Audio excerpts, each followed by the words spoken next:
The only surprise, as union officials gathered, was a rare Las Vegas rainstorm. It was a foregone conclusion that they would select Roy Williams, a controversial Teamster vice president from Kansas City, as the union's new general president.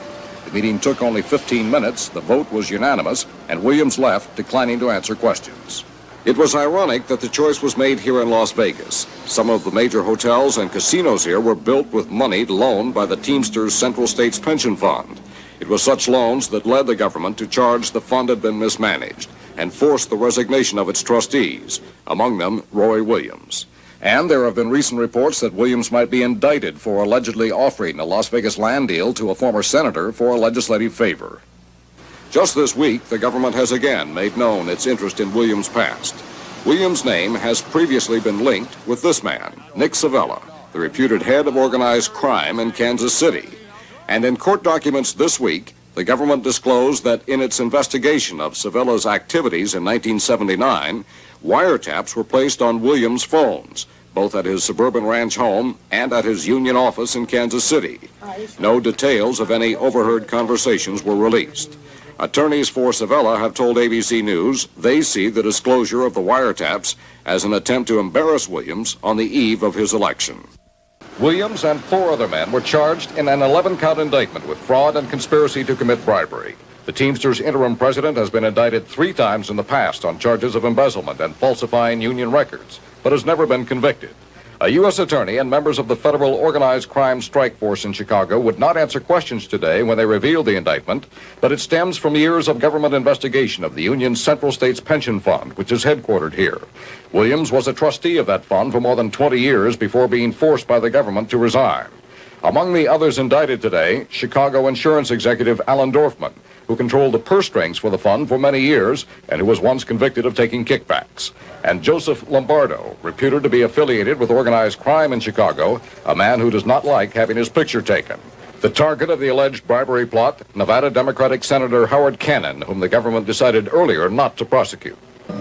The charges center on 5.8 acres of land within the Las Vegas Country Club, owned at the time by the Teamsters. Cannon was allegedly offered a chance to bid on that land in return for help in stopping or watering down trucking deregulation legislation.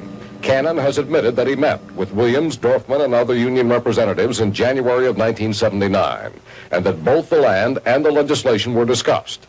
But he has denied that there was any connection between the two, and he ultimately did not get the property.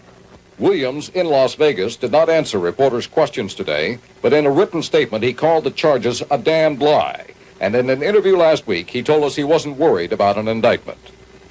No, I'm not concerned about it. Since 1961, they either been threatening, doing it, or trying to do it. And I'm not going to comment on any of that at this time.